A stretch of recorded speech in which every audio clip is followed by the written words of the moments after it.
Willis YSL case is now looking like an SNL skit.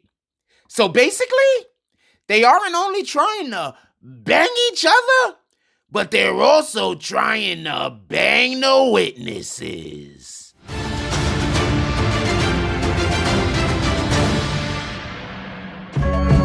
Bad lungs. Lungy. Hey, Pat her, let this play out, baby. It's just...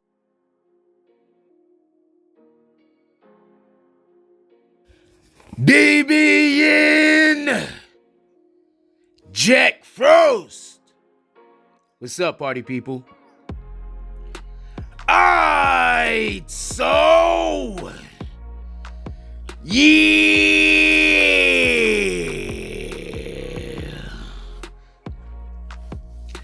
So apparently, there is a young thug witness, and she's claiming that she was sexually harassed by the DA's investigator.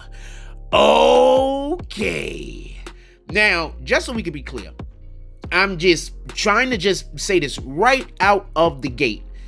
This lady, if you listen to what she said, has been harassed. And before I actually explain all of the things that was going on here, this is not the first witness that has claimed in some capacity to be harassed by the prosecution, by Fani Willis's office. So basically, she's on the stand at some point, and there's an attorney, Keith Adams, shout out to Keith Adams, and he asks a question. He says, you told us when you was back there, you didn't want to come and felt like she didn't want to come because she had been sexually harassed. She said yes. Oh, Lord. Look, there are big problems in Fani Willis's office. So basically, not only is she basically banging somebody she's not supposed to be banging, we need to be clear on this, but also it seems like the people in her office, they have no compunction either. So basically, A. Bennett, her first name is being withheld. A. Bennett, at one point or another, she had been taken into custody. She was refusing to testify. What they want her to testify to is there was a home invasion, was basically, and the prosecution is saying that Young Thug was there, another dude, DK, Walter Murphy, and someone else who was claiming to be Young Thug's brother, probably just like, gang member, whatever, allegedly, robbed her apartment in 2013, allegedly. So that's what they're trying to get her to come up on the stand and say. So she isn't confirming any of this. I just want to be clear. She's basically saying things along the line of, I can't really remember that far. Everything is murky. I don't really recall. And when they're making these type of statements, what that does is that prevents further questioning. I know people don't get it, but when you're on the stand and you're asked the question and you're basically saying that you don't recall, you don't remember, or there's any kind of blurriness to your recollection, they cannot keep asking questions further down the road. They have to first make sure that point is solidified. The way court works is you can't just say random things. This isn't like in the street when y'all be lying on people and you could just say one lie, and then when that lie don't work, you could just tell another lie, and then that lie don't work, you could just tell another lie, and you could just keep lying until you find something that the person believes. This isn't that. This is court. You cannot talk about things unless you build the foundation. When she says things along the line of, I don't recall, I don't remember, it's murky, it was a long time ago, that prevents the prosecution from being able to build the foundation. I just want to be clear on this because a lot of people don't understand this. They think that, they might be like, well, why didn't they ask this person that? And why didn't they? Because they couldn't. The judge is, there's going to be an objection. The judge is going to say that this isn't The judge is going to allow for the objection to be sustained, and then that's what it is. So basically what happened was A. Bennett had met with one of the investigators for the DA, and she had felt like he wanted to date her. It's being said he, so I'm gonna assume it was a he, but it could be whatever. We don't even know what the person identifies as. We live in a different day and age, y'all. So she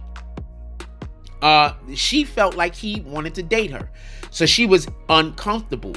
One of the times that they actually had a meeting to discuss this, she brought her 20-year-old son with her because she, I guess, did not feel safe. Rightfully so, though. We're not going to do that, right? We're not going to make it seem like she didn't have any reason.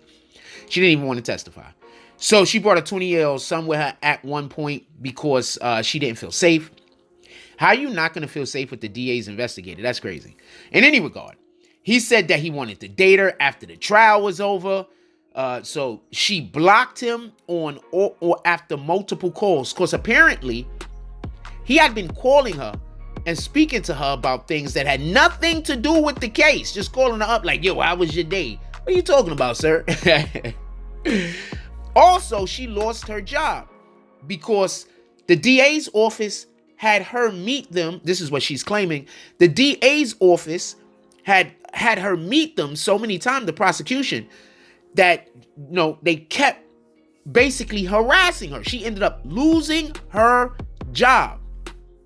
So she doesn't want to testify. You guys is bad news. Y'all operating with unfairly. This is not with good faith. So she didn't want to testify. At some point, they go to her home to pick her up, to force her to testify. I think they brought her in, I believe they said, in handcuffs. So they pick her up. They surrounded her house. She says, they picked me up, surrounded my house. This is a quote. Moved my camera. They had my 11-year-old outside for an hour and a half by himself. Now, I don't know. He's 11 years old. I don't know what the problem with him being outside by himself is, but this is obviously not something. Maybe there's ditties in the neighborhood, but this is obviously not something that she approved of, and it was against maybe what they normally do. In any regard, I guess the issue is my son being outside because I'm allowing him to be outside is one thing. My son being outside because you're creating a situation, forcing him to be outside is another. Anyway, she was called to the stand to talk about the robbery. I told you what the robbery was supposed to be. Also, the Fulton County District Attorney's Office, when she met the investigator, she felt like upon meeting him, I guess he had one of those slow motion moments.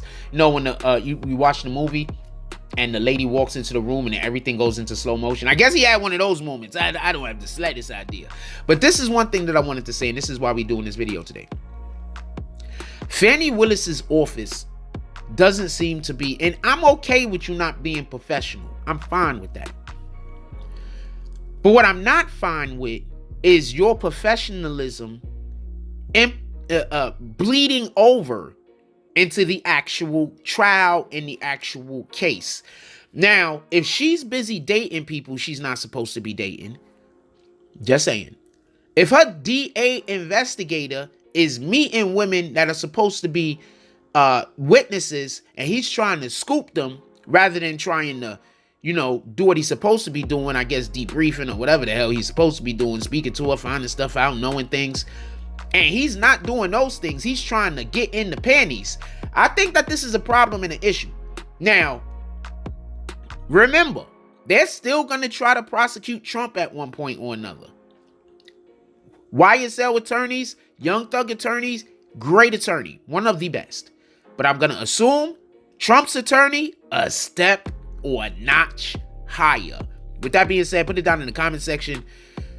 It's looking like everybody over there needs to be fired.